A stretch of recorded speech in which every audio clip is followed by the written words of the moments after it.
Hello everyone, welcome back. This is the Oxygen Not Included Paradox Planetoid After Action Report.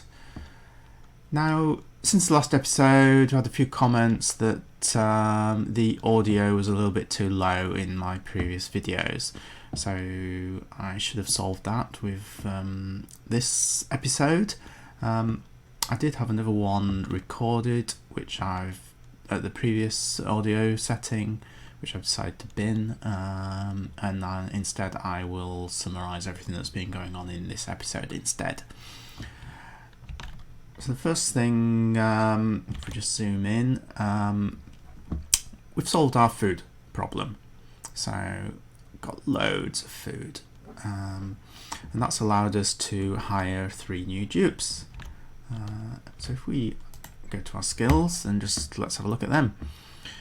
So we'd already hired Franconian, who was our doctor, and so what we've got is Inner Circle, Green Beret, and Graf Zeppelin. So Inner Circle is going to be our dedicated farmer. So previously I had Stuckenschmitz, who's our rancher. He was the only one with farming skill, but really I want him ranching. I don't want him spending his time farming. So yeah, so Inner Circle is going to be our dedicated farmer. We then got Green Beret, and he loves to dig and build. So he helps out on on the digging front, which is great. We can't have too many diggers. And then finally we've just picked up Graf Zeppelin, and she is going to help Swill with moving supplies around the base, cleaning. She likes to farm as well, but I'm not sure we need 2 farmers, so certainly for the moment we'll specialise in supplying and then into plumbing, and yeah, we'll take it from there. Ooh, what's happened there? So what else has been happening?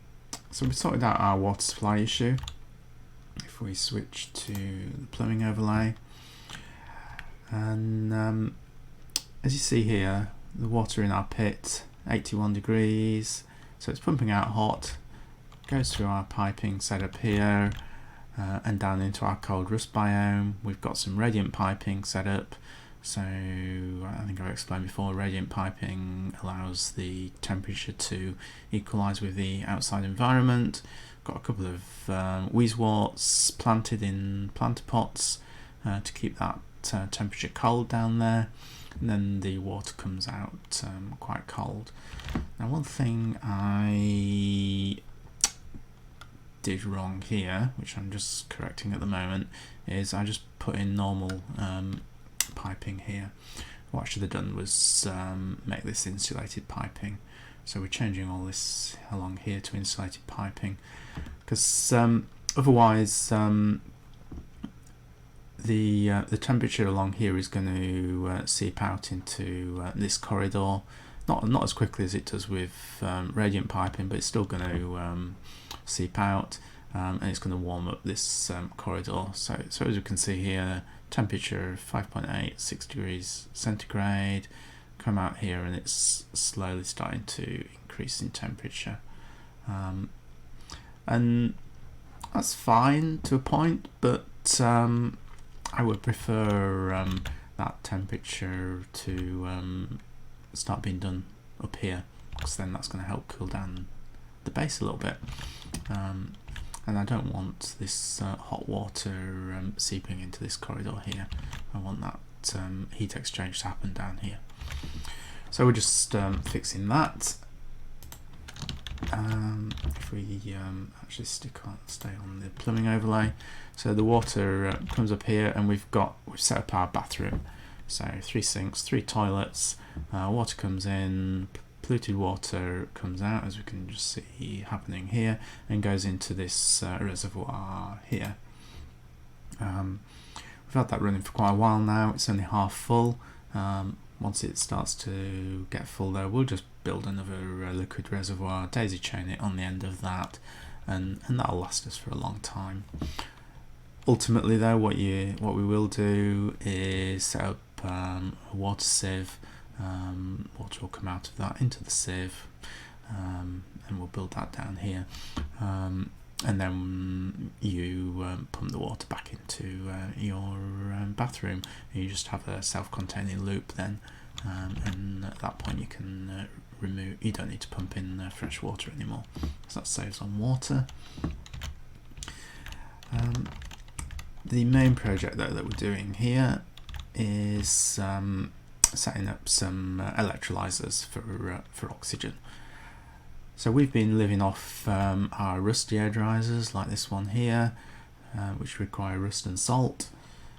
We've got a finite amount of salt, so just over 2 tons of it left, and sure, we can probably find some more and dig some more out, but you know, you're going to run out eventually.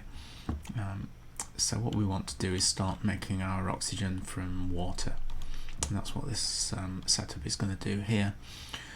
So we've got 2 electrolyzers. We pump in water from our pit here, so that's going to go down there, and then we've got 3 pumps, air pumps around it. So the 2 left and right, they're going to take the oxygen, pipe it down into our cold biome here, through some radiant piping, which we've made from wolfenrite. Found a bit of that in one of the cold biomes, and that's the best material for transferring heat quickly.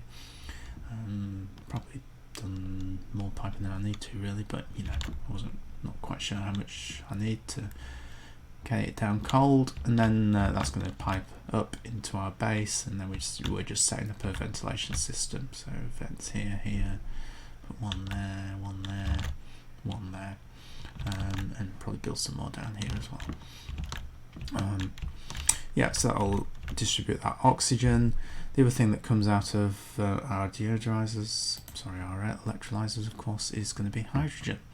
So we've got a hydrogen generator here, so the hydrogen will go into that. We've got a smart battery behind it, so it'll only run when it needs to, and the excess hydrogen will go into this gas reservoir.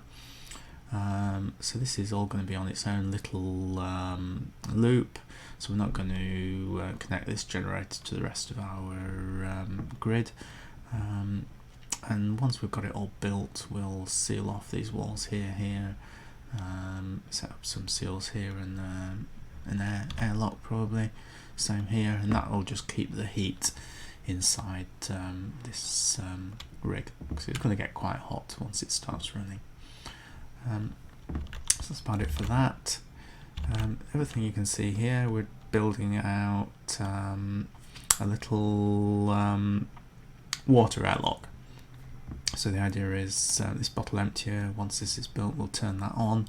Dupes will empty water into here, it'll create a seal between that wall there and the pit, and then dupes can walk through it, but gases can't get out. So that will allow us to dig safely into here and not without worrying about this chlorine and hydrogen getting into our base. We've also dug into here and found this was an infectious polluted oxygen vent, so we don't want infected oxygen getting into our base either. So that'll allow us time to seal this off, set up some sort of rig to clean up that polluted oxygen before pumping it into our base if we need it. So that's the idea, and that's about it really. We've got our carbon skimmer set up as well since last time. Again, that just takes water from here, gets rid of any of the carbon dioxide in the surrounding atmosphere, and then pumps the output polluted water into the pit there. So that's yeah, so that's sort of it really. Thanks for listening, and I'll see you on the other side.